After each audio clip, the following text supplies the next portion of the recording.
Amigos, vamos a pasar al... Muchas gracias. Muchas gracias. Ife está pero una máquina grabando todos los mensajes del día de hoy. Vamos a pasar, no decimos, y vuelvo a repetir, lo hemos dicho en muchas ocasiones, sí, lo voy a volver a decir, amigos, no a la parte más importante, porque todo en esta reunión es importante. Todos los momentos que tenemos para compartir, todos los momentos que tenemos para mostrar a Jesús con nuestra vida son importantes. La palabra no es solamente la palabra que yo predico o la Biblia. La palabra tiene que ser la palabra encarnada que todos los días practicamos para parecernos a Jesús. Entonces, lo más importante de esta reunión es todo. Ahora vamos a algo más, que es el mensaje del día de hoy. Necesito saber si ustedes tienen sus Biblias por ahí. Y si no tienen sus Biblias, vaya a buscar una Biblia rapidito. Hay Biblias en el celulares. Estoy hablando horrible, amigo. Hay aplicaciones también en el computador. Si quieren, hay aplicaciones de la Biblia, las pueden utilizar. Pero hoy vamos a ver algo en el Evangelio de Marcos. Salimos de una serie del Evangelio de Marcos y vamos a continuar en el Evangelio de Marcos. Así lo decidimos. ¿Quién sabe cómo se llama el mensaje del día de hoy? Y si me ayudan a ingresar a la gente que está en la sala de espera, Ipe, yo ya no lo voy a ver, para que tú me ayudes ahí. Era un nombre raro. Era un nombre raro.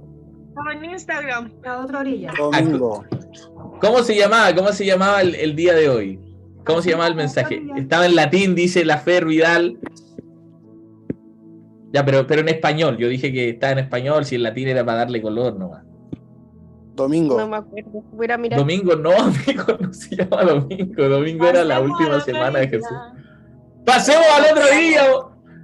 Me amo, te amo. Llamatrina. El mensaje de hoy se llama Llamatrina. Me gustaría hacer un mensaje con ese nombre. Amigos, el mensaje de hoy se llama Pasemos a la otra orilla. Ya les vamos a explicar por qué y de qué se trata esa frase en latín que dice transeamos contra. Después les voy a decir por qué le puse esa frase, porque no todas las Biblias aparece Pasemos a la otra orilla. Los voy a mutear a todos para que nadie hable mientras estoy hablando. Perdón. Para que no se manifieste ningún espíritu malévolo. Amigos, quiero partir y siempre parto abriéndole mi corazón. ¿Han cachado que siempre las prédicas tienen que partir abriendo el corazón? Hay un comunicador extraordinario que también es pastor de una iglesia en North Point que se llama Andy Stanley. Él dice, nosotros no le enseñamos Biblia a las personas, sino que a las personas le enseñamos Biblia. ¿Qué quiere decir eso? Que nuestras experiencias tienen que conectarnos con el texto bíblico, porque si no, no nos van a hacer sentido.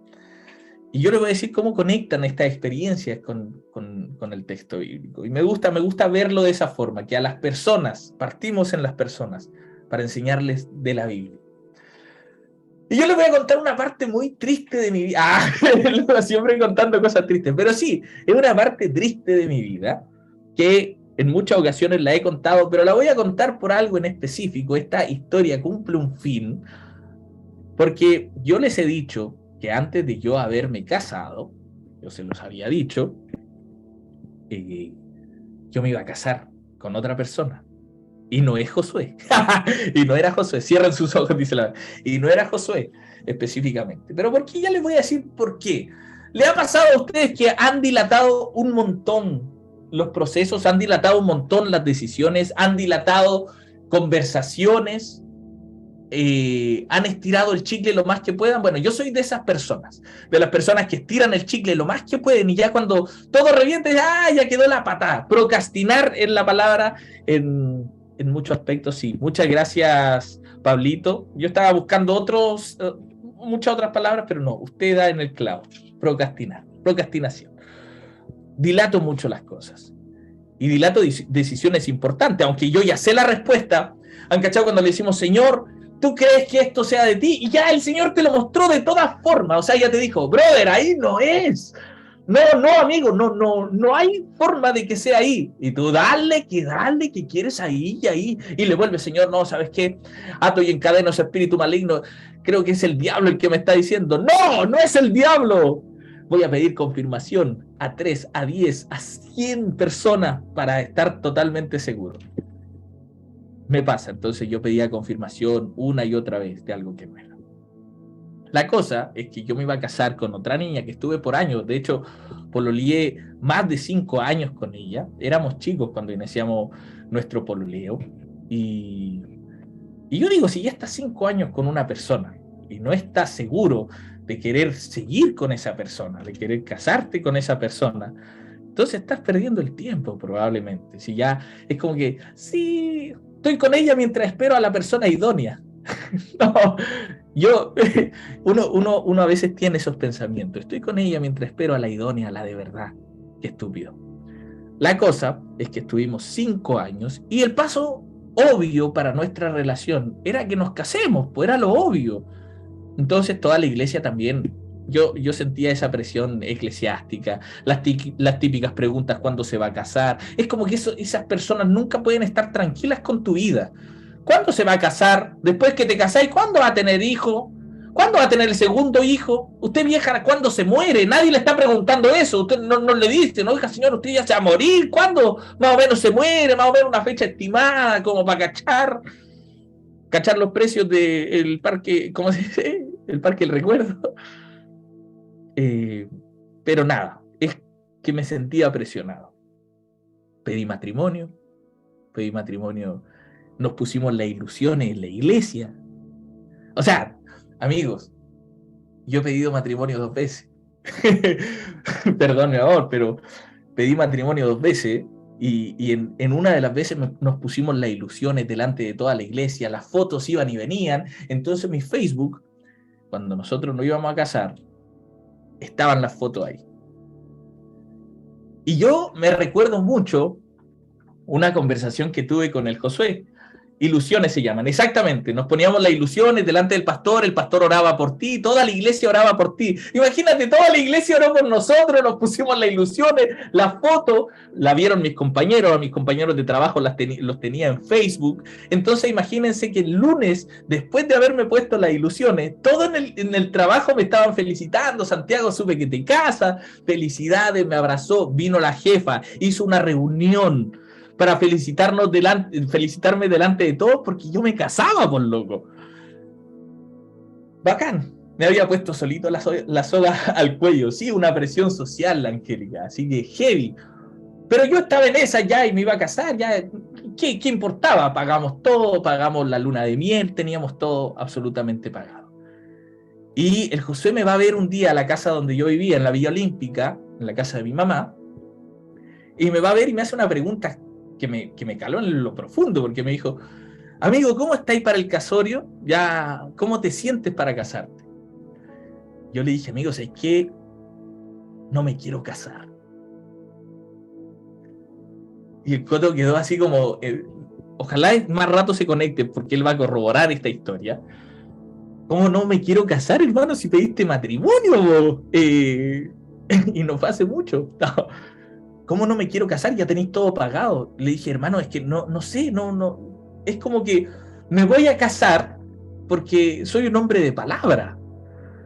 Y aunque no esté seguro y aunque en el fondo sé que no sé si sea la persona para mí, debería pasar algo. Y le dije, yo sentado en una cuneta, en la calle Los Jambines, 1574, porque ahí estábamos, y lo recuerdo, era más o menos la hora de la tarde, le dije: hermano, tiene que pasar algo muy cuático para que yo no me case. Porque yo no podría ser el culpable de que nuestra relación termine. Imagínate todo lo que diría la gente de la iglesia. Este era mi pensamiento. O sea, yo estaba tomando una decisión en base de todo lo que diga la gente, más de lo que yo sienta o quiera. No. Imagínate todo lo que va a decir la gente. Tenemos que terminar. Si termináramos, tiene que ser por algo que yo no sea el culpable. Y se lo dije así: chiquillos, no pasaron ni 2 meses. Ni 2 meses. Y yo me entero que a mí me engañaron. Ni 2 meses, brother. Y yo después recordé esas palabras que yo dije en la cuneta. Y yo dije: soy harto sicón, ¿para qué vamos con cosas? Así que, chiquillos, tus palabras tienen poder. Terminamos nuestra relación, terminó todo. Pero ¿a qué voy con esto de dilatar? Yo tenía mi anillo de las ilusiones bien puesto. Y cuando te engañó con el Coto, no me engañó con el Coto. No, mi compadre Se ha mandado otros condoros, pero eso no. No, mentira, estoy bromeando. Pero la cosa es que imagínate una presión en específico, y la cual dilaté por mucho tiempo. Yo tenía puesto un anillo de las ilusiones, y en el trabajo todos me preguntaban, oye, ¿cómo van los preparativos del matrimonio? Chiquillo, y cada vez que me preguntaban cómo están los preparativos del matrimonio, mi respuesta, yo no quería mentirles, pero mi respuesta era, no, van bien, ¿sabes qué? No, todo maravilloso, estamos viendo algunas cositas, y loco mi jefa me mandaba como cosas como de costo, me decía, mira Santi, estuve viendo estas como ideas para tu boda, loco, era terrible.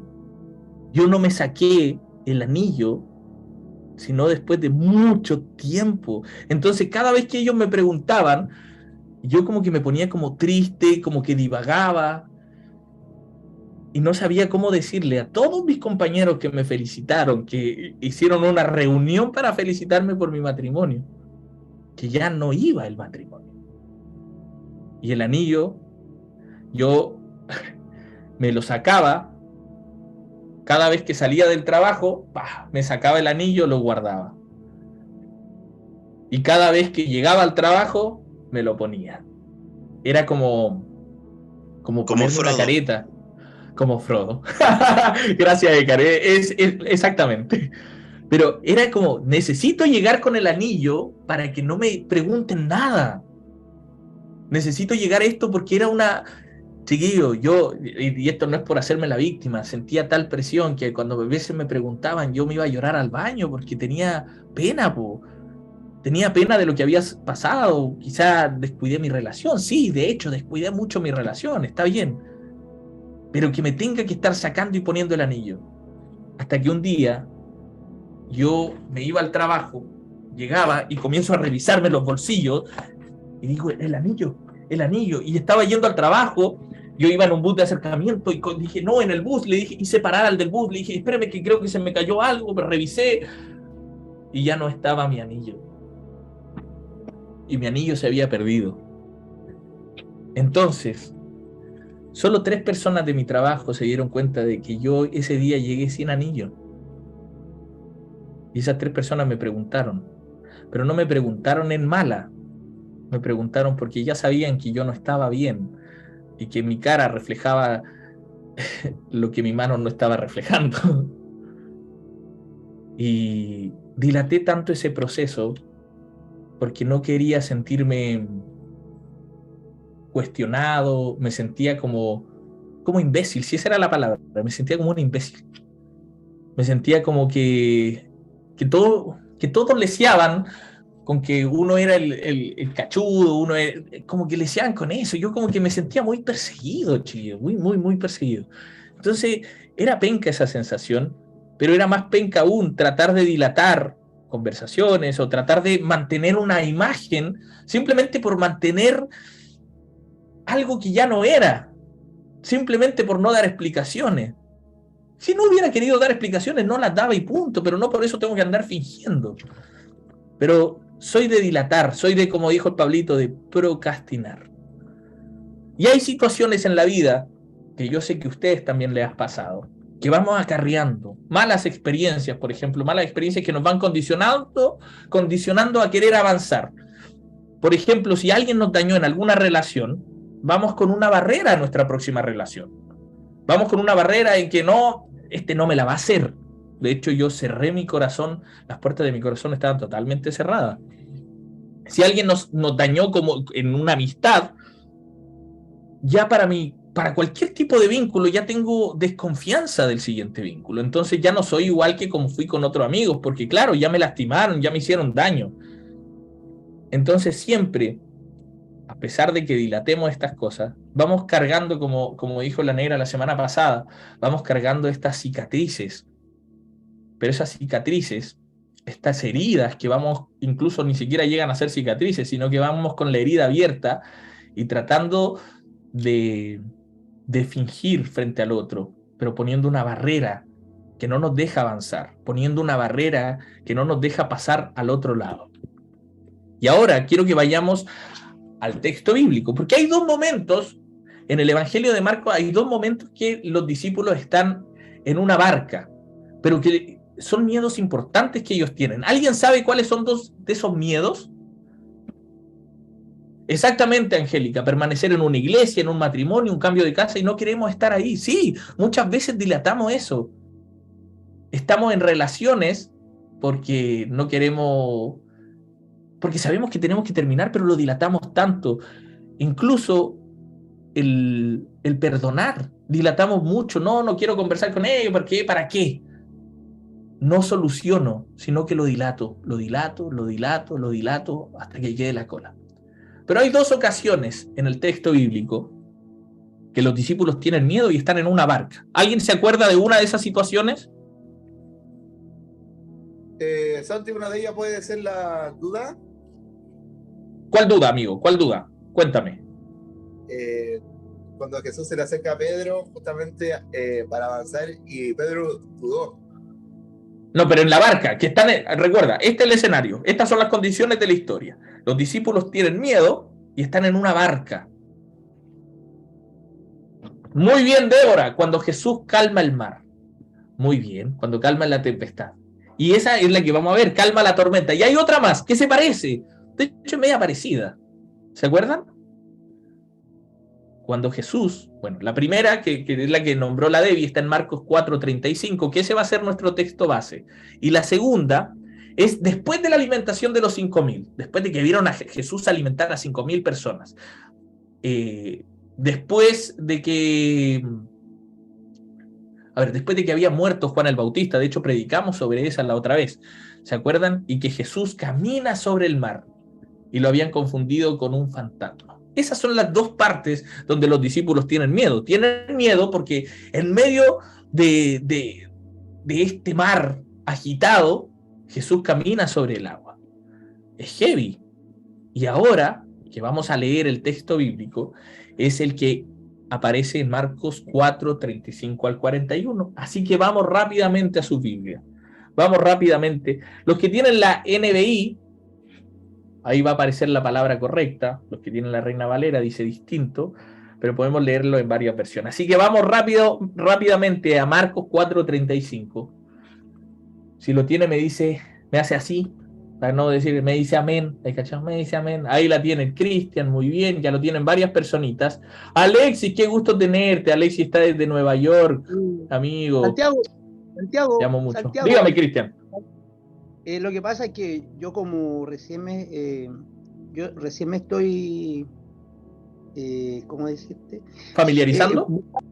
Familiarizando con la Biblia. Entonces, tú me podés decir la página porque estoy aquí en San Marcos, pero la página, porque no me ubico mucho aquí a donde va a leer. Busca el número grande. ¿Cuál es la cita, amor? Sí, pero es que yo no tengo con la página, es que cada Biblia tiene distintas páginas, mi amor. No, ¿cuál es el número de la cita? Ya, es Marcos 4. Marcos 4. Dice Marcos y tiene que ser el número grande 4. El número grande que aparece ahí. ¿Lo encontraste? Parábola del sembrador. Sí, más abajito, y vamos a ir al número chico que dice 35. Eso, busca el número 35 pequeñito. Buenísimo. Ya, acá. Eso. Bien. La tempestad, ya va. Eso, mi rey, ¿viste? Aquí aprendemos todo, así que gracias por preguntarlo, mi brother. De verdad, Super. de verdad. No se quede nadie con dudas, chiquillos. Me encantó eso, me encantó. Qué rico que nos hayas preguntado. Entonces, después de que vemos Marcos 4:35, quizá, Cristian, difiera un poquito la versión que yo voy a leer con la tuya, pero yo te voy a explicar algo así, porque hay diferentes versiones de Biblia. Y dice lo siguiente: ese día, al anochecer, les dijo a sus discípulos, crucemos al otro lado. Si usted, ¿qué tiene ahí en la Reina Valera? ¿Qué dice su Biblia o en cualquier otra Biblia? ¿Alguien que diga algo distinto? Pasemos al otro lado. ¿Alguien más? La NTV sale, crucemos al lado del lago. Ya, buenísimo. Ya, muy perfecto. Si usted tiene un lápiz, un destacador, destaque esa parte, por favor. Si le gusta destacar, yo sé que a la IFE no le gusta ni rayar la Biblia porque lo encuentra un sacrilegio. Yo lo tengo destacado, me lo trajo. Ya, te vino así la Biblia.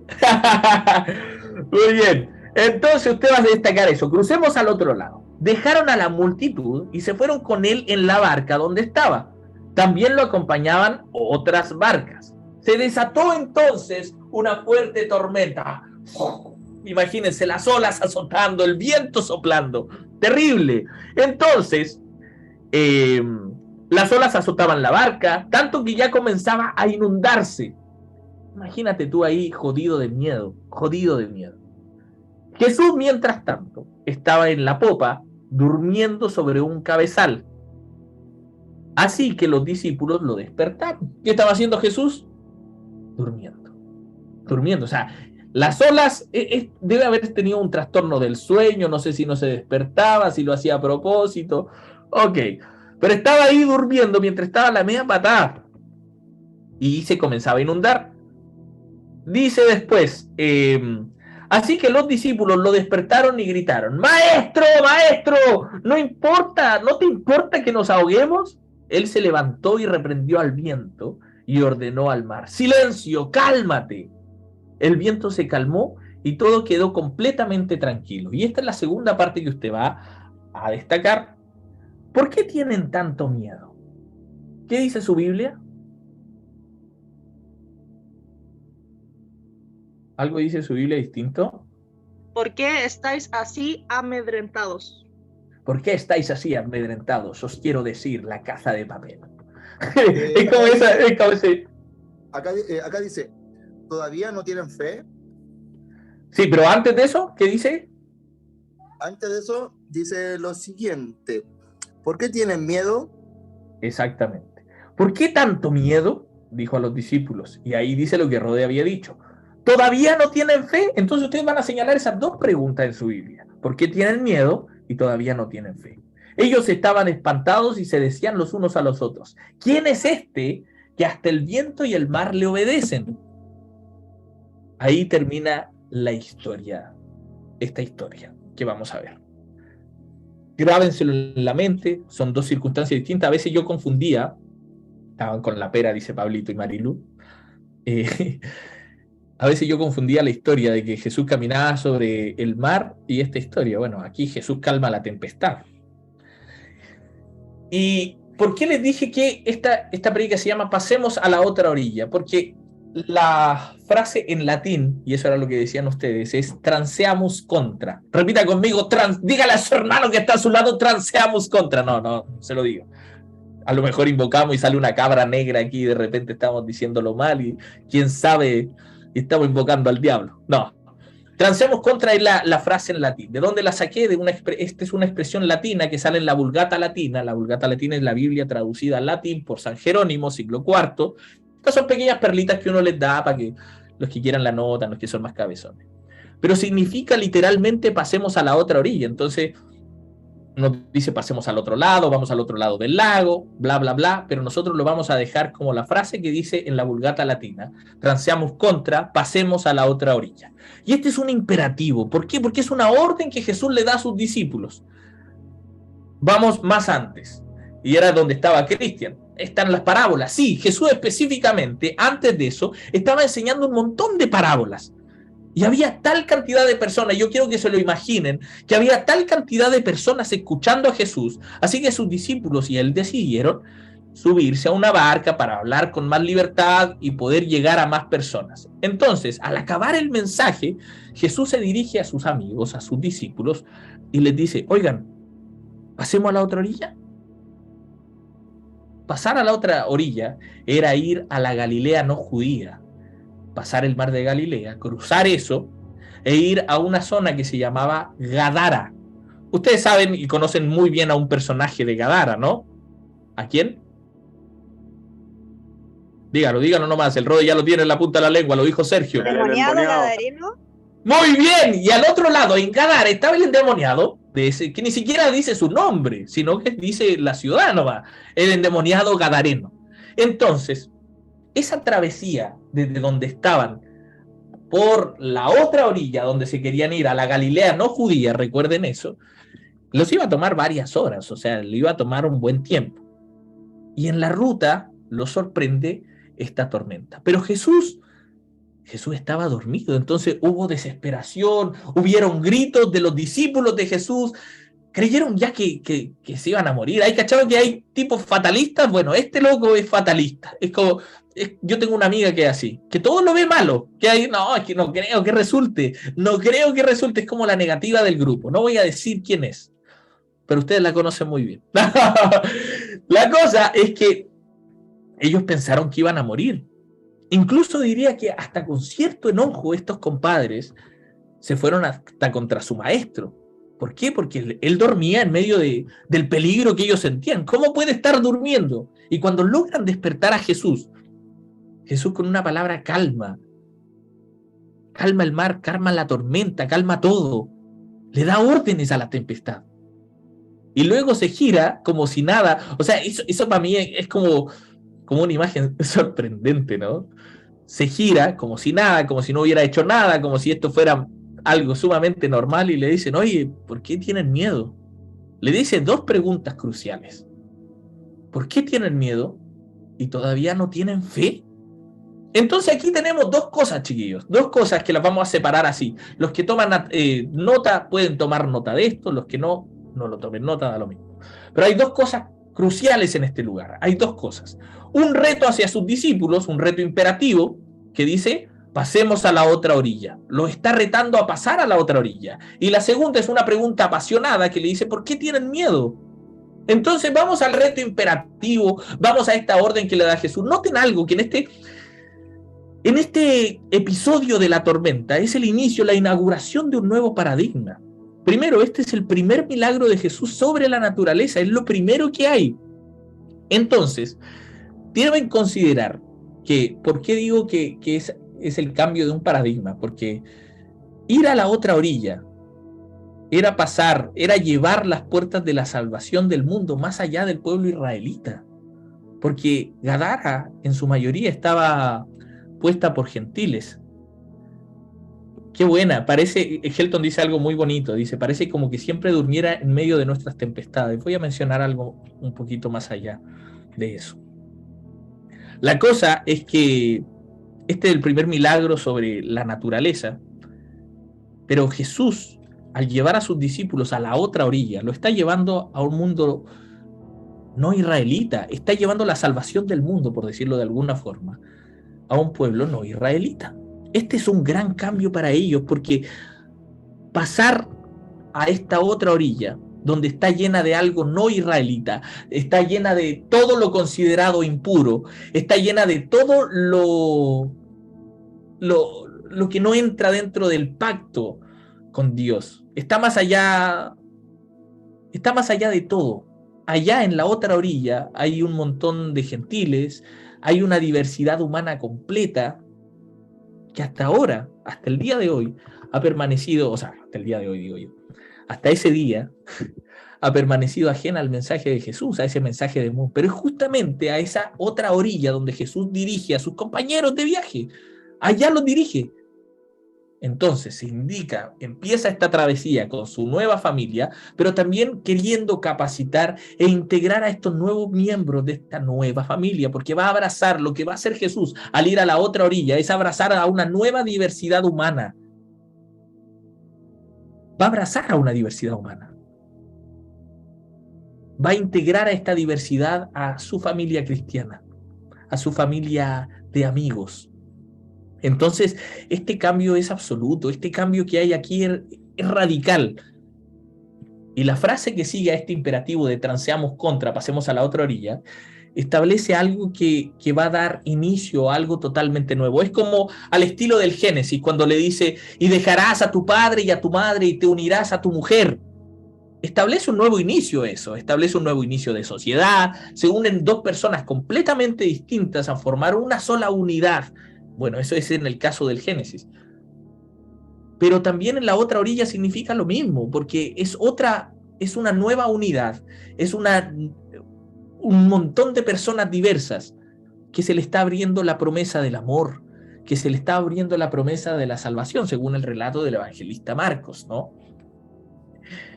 Y esta idea, chiquillos, de aquí voy un poco con lo que mencionó Helton, porque esta idea del líder de la barca, que en este caso es Jesús, este líder de la barca cumple esa función, yo lo pongo como en paralelo con esta función que cumple Moisés al dirigir a los hebreos a que salgan, a que sean liberados de Egipto, porque ellos tenían que ser liberados de Egipto.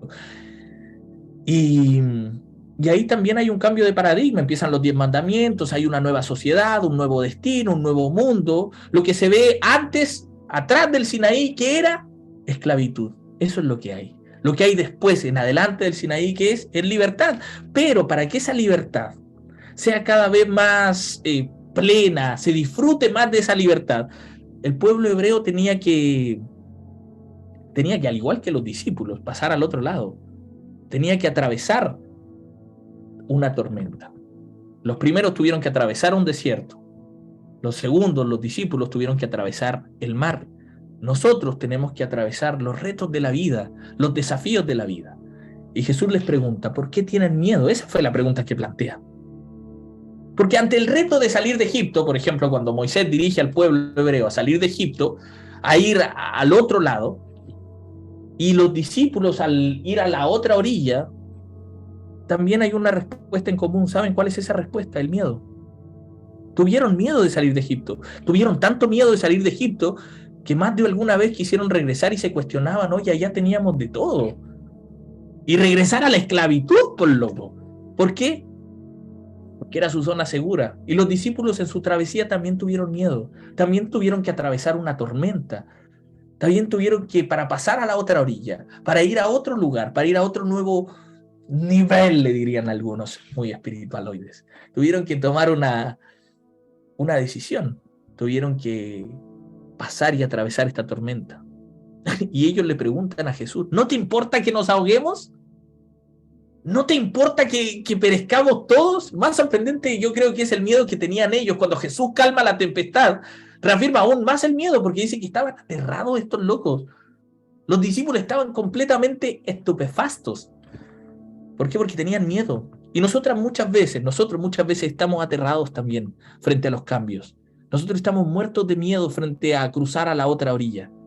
Porque claro, este miedo que también lo tenían los hebreos, este miedo que también lo tenían los discípulos, lo tenemos nosotros y queremos regresar a un lugar conocido.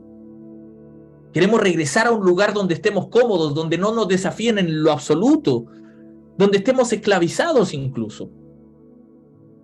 Y ese miedo genera que dentro del enojo comencemos con frases apocalípticas, ¿cierto? ¿No te importa que nos ahoguemos? ¿Acaso no estás consciente que nos estamos muriendo? Y ante nuestro pánico siempre vamos a querer regresar otra vez a nuestra zona de confort, a los paradigmas anteriores, aferrarnos a las ideas, a relaciones anteriores, a aferrarnos a algo que nos dé de cierta manera una seguridad y que no nos representen mayores desafíos, encerrados en nuestros miedos, hablando mal de la gente, criticándola, porque a nosotros nos parece que esa persona está mal. ¿Pero te has visto últimamente?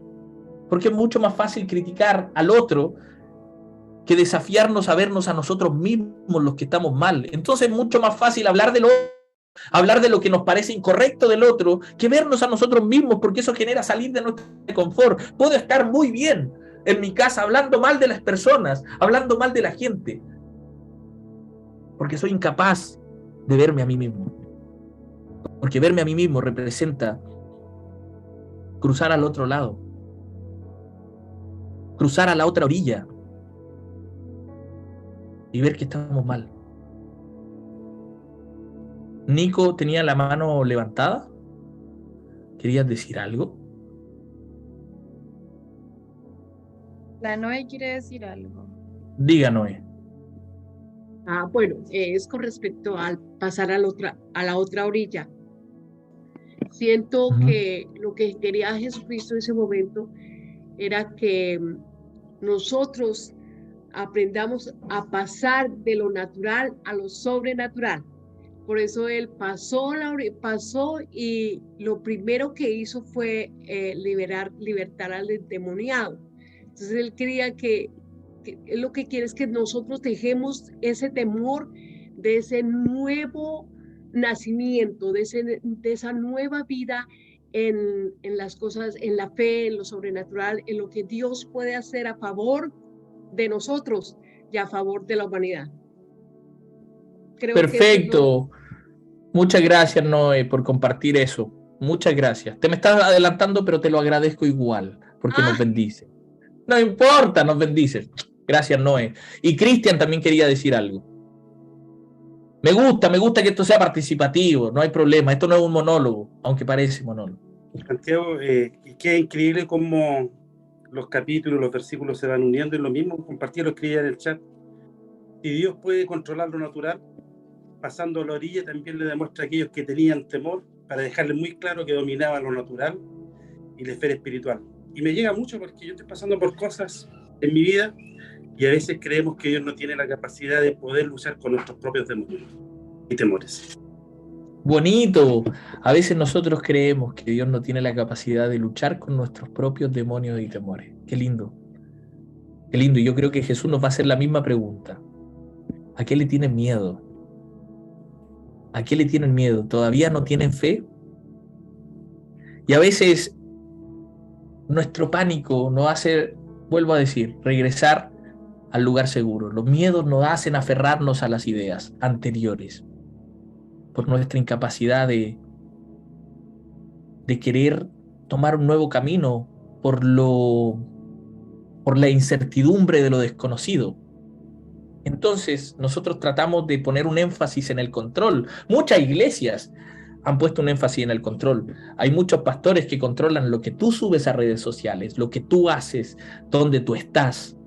¿Sabes por qué? Porque es un símbolo de debilidad. Un símbolo de querer controlarlo todo es un signo de debilidad. Quien quiere controlar todos los actos de su pareja es una persona débil, una persona llena de temores, de inseguridades. Y cuando la iglesia ansía estos controles de la sociedad, también expresa que tiene miedo. También expresa que expresa su miedo a que no sea lo suficiente lo que están entregando, entonces que se aferren a otras cosas. No podemos controlarlo todo, no debemos controlarlo todo. Las personas tenemos la capacidad de decidir. Pero para eso va la pregunta importante que hace Jesús. ¿Por qué tienen miedo? Y como si fuera poco, complementa con una pregunta segunda a este cuestionamiento. Dice, ¿todavía no tienen fe? Los cobardes, los que tienen miedo, en griego son deloi, se llaman en griego. Aparecen en la tabla del Apocalipsis. De hecho está en Apocalipsis 21:8 y dice que son aquellos que rechazan la gracia del Evangelio. Y tanto en Marcos 4:40, que sería más o menos donde estamos, como en Apocalipsis, relaciona la cobardía con la falta de fe. Por eso también hay no solamente los deloi, los cobardes, sino que también hay los carentes de fe. ¿No creen que hubiese sido mucho más fácil si Jesús no hubiese estado dormido durante la tormenta? Les hubiera dado mucha más seguridad a ellos. Ellos que estaban ahí intranquilos, que estaban con miedo. Pero si Jesús hubiese estado despierto, podrían haberse sentido muy tranquilamente alrededor, a tomar una cena, en medio del movimiento de la barca, escuchar una linda parábola de su maestro. De hecho, esta es la primera vez, según el Evangelio de Marcos, que le llaman maestro en medio de la tormenta. Tal parece que a Jesús le gusta, como dijo Helton, le gusta tomar siesta, le gusta dormirse en los momentos menos indicados para dormir. También lo hizo días posteriores en la crucifixión, ¿cierto? Él dormía mientras sus discípulos debían vérselas cómo sobrevivir, qué hacer, cómo resolver la situación. Y en esa ocasión también hubo miedo, también hubo falta de fe. Tampoco podían ya irse al monte, a sentarse en un círculo, a aprender la lección del día, ni mucho menos. Entonces, es como si Jesús a propósito lo hiciera, porque está logrando o queriendo adiestrar a los suyos, queriendo adiestrar a sus discípulos. Entonces, le está enseñando cómo tomar decisiones por sí mismo, cómo aprender a confiar. Y nosotros como iglesia también deberíamos ver esta parte, ¿no? Deberíamos dejar de tener miedo a lo desconocido, porque esos miedos a los desconocidos nos hace crear fábulas. Dios nos ha mandado un castigo porque está repleto de homosexuales en la tierra. Dios nos está mandando un castigo porque las feministas odian a los hombres. Dios nos manda un castigo porque se aprobó la ley del aborto. Brother, eso no tiene nada que ver. Esos miedos nos hacen crear esas fábulas. eso desconocido nos hacen crear estas ideas de lo que Dios está haciendo y lo que Dios quiere hacer para jodernos de alguna forma y castigarnos por el mal que hay en la tierra. Eso no es así. Eso no es así. Dios quiere amarnos, Dios quiere lo mejor para nosotros. La iglesia tiene miedo, nosotros tenemos miedo. Y a veces hemos estado tan asustados que hemos perdido la fe. Y eso es ustedes respondiendo a esta pregunta. ¿Por qué tienen miedo? ¿Por qué se ha perdido la noción de lo que significa ser iglesia? Y tal vez hemos asumido responsabilidades que no nos han sido delegadas. Hemos querido tener un control que no es necesario tenerlo. Nos hemos empeñado como iglesia en desatender las cuestiones que suenan a la otra orilla, desatender los nuevos desafíos, desatender a las nuevas personas, a las nuevas diversidades. Y así como, no sé, los que somos lectores de este evangelio, los que ya leemos el evangelio por completo, el evangelio de Marcos, sabemos que más allá en esta Galilea no judía, nos espera un loco, nos espera un compadre totalmente desquiciado, que los judíos llaman endemoniado, un compadre que vivía a las afueras, un compadre que es mejor marginarlo, etiquetarlo como endemoniado y dejarlo fuera de todo. De hecho, ni se conoce el nombre propio, se lo conoce como el del lugar. Y es mejor ignorarlo que hacernos cargo. Es mejor ignorarlo que acompañarlo en sus miedos, acompañarlo en sus demonios, acompañarlo en estas crisis que lo tienen tan mal mentalmente. Qué heavy, ¿no? Qué heavy que ese miedo, como dijo Carlita Yesca, nos paraliza.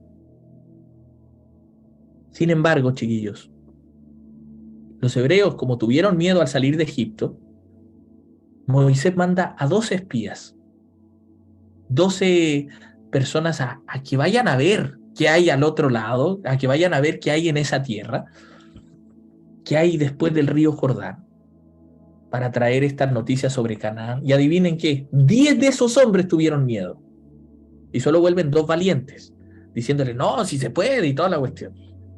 De este relato de los discípulos de Jesús, los 12 discípulos tuvieron miedo. No hay la historia de algún valiente solitario que haya dicho, no, chiquillos, tranquilos, todo va a estar bien. No, ninguno, todos tenían miedo.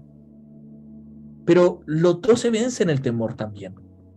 Y también se aventuran confiados a esta otra orilla. Se aventuran con su maestro. Muchas personas van remando hacia esa otra orilla. Muchas personas van remando en medio de la tempestad. Muchas personas van remando su barca a pesar del miedo. Recordemos este reto imperativo. Pasemos a la otra orilla. Hay un nuevo desafío para nosotros. Y la pregunta apasionada, ¿por qué tienen miedo? ¿Cómo se sentiría la libertad? Pienso que se siente primero como un desierto, donde no hay nada. ¿Y la falta de libertad cómo se siente? Se siente muy cómodo.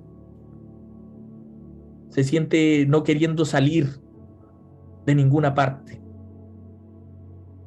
Hay un loco que se llama Per Casaldáliga que dice que lo contrario de la fe no es la duda, sino el temor. Nosotros hemos creído y hemos batallado con las dudas y los cuestionamientos. No, el temor es lo contrario a la fe.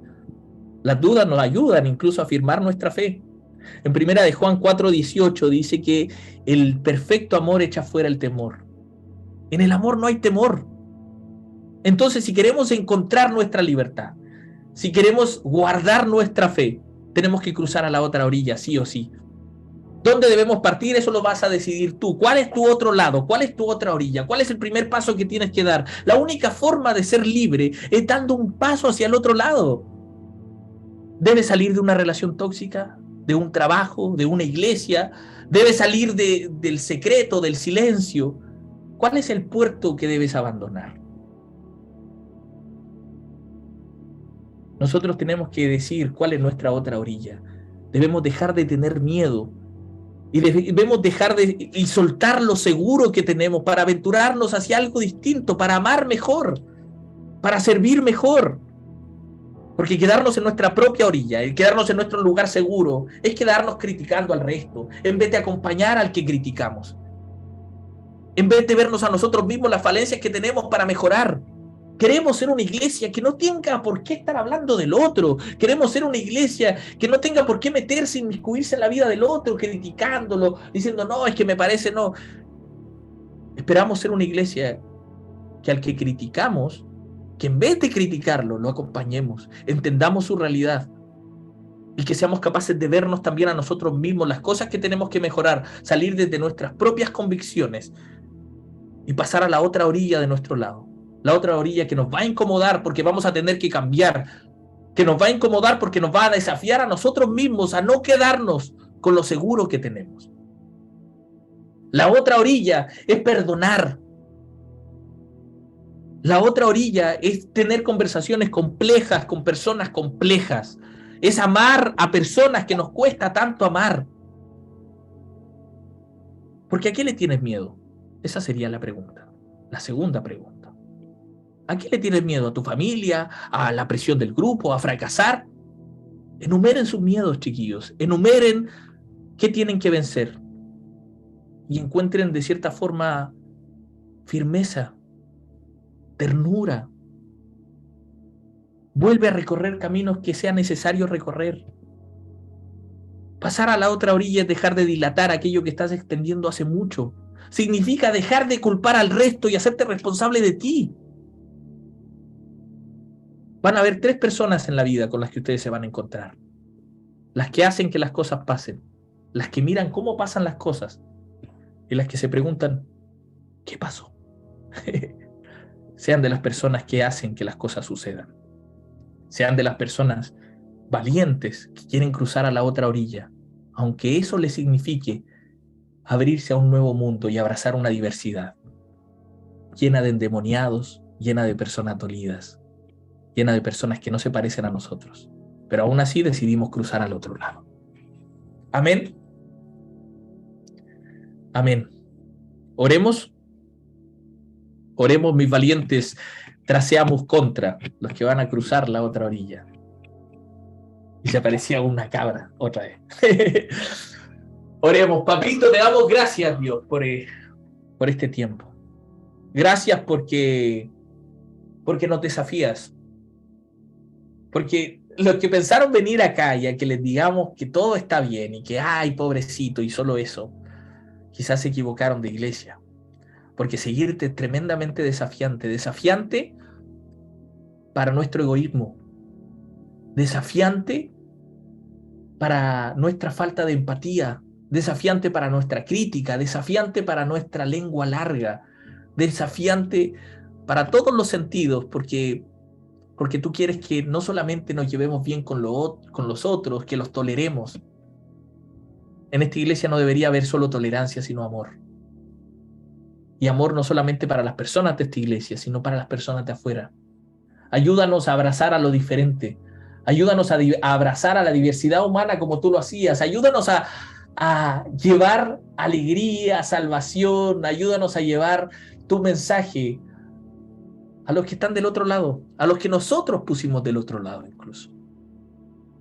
Papito, queremos ser una iglesia que se parezca a ti. Queremos ser una iglesia que está en una constante travesía hacia el otro lado, venciendo constantemente sus miedos. Te amamos, Pa, en el nombre de Jesús. Amén y amén.